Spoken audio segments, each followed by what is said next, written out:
The leader must be a bond servant. You know, I heard the story that there was a young man, boy, and he was in a village, small village in America, and he wanted to go to the next village or next small town. And there was a bus stop, and the bus only comes once a day and goes. So this young boy went to stand far away from where the bus stop was, about over there, and here was where the bus stop was. So the elderly man looked at the young boy and said, "Young boy, where are you going?" Yeah. He said, "I want to go to the next town." He said, "Here's where the bus comes. You better come here." And the young boy said, "No, sir. All right, the bus is going to stay right over there." The elderly man said, "Look, I've been doing this for 30 years. Before you were born, come here." And the young boy said, "Sir, the bus is coming here." The bus came up the horizon. The elderly man looked at him for the last time. "I tell you for the last time, if you miss this bus, you have to come back next day." He told the elderly man, "Sir, I ask you, come to where I am." And the elderly man shook his head.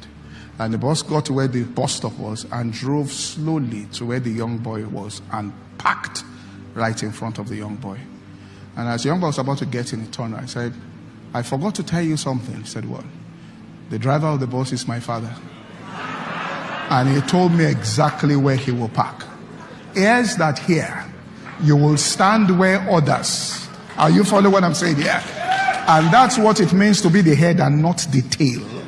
That means you will stand where others are mocking you, and that's where God will show up in the next move. Romans chapter 1 and verse 1. And I want us to look at the order in which Paul put it. Paul is servant of Jesus first, called to be an apostle second, separated unto the gospel.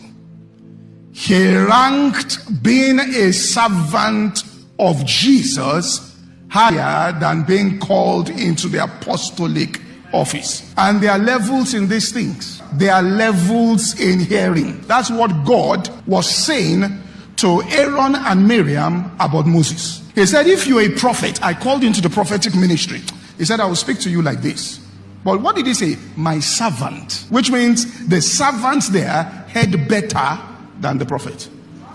Look at verse 6. And he said, "Hear now my words." Now, Moses was a prophet, but he didn't describe him as a prophet. Because how could they be prophets when is Moses God called? They followed Moses into the calling. Look, "Hear my words. If there be a prophet among you, I, the Lord myself, will make known unto him in a vision, and I will speak to him in a dream. My servant Moses is not so, who is faithful in all my house." He says, "With him I will speak" what? Mouth to mouth. Even apparently, and not in dark speeches. And the similitude of the Lord shall he behold. Wherefore you are not afraid to speak, not against a prophet, against my servant Moses. Now, what's a bond servant? Your loyalty is only to God. And you will be tested. David was a bond servant, Saul was not. Once the people moved, Saul moved with them. In ministry and leadership, you can't be answerable to every opinion. And God cannot entrust you if you will be moved by the opinions of men. He told Saul, he said, "Your kingdom would have been established." The lineage will have been Saul's lineage, not David. One decision, what happened? Pressure came.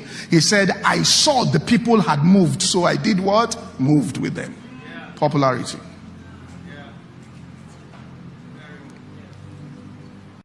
That's a bond servant. And you'll be tested on it. All right?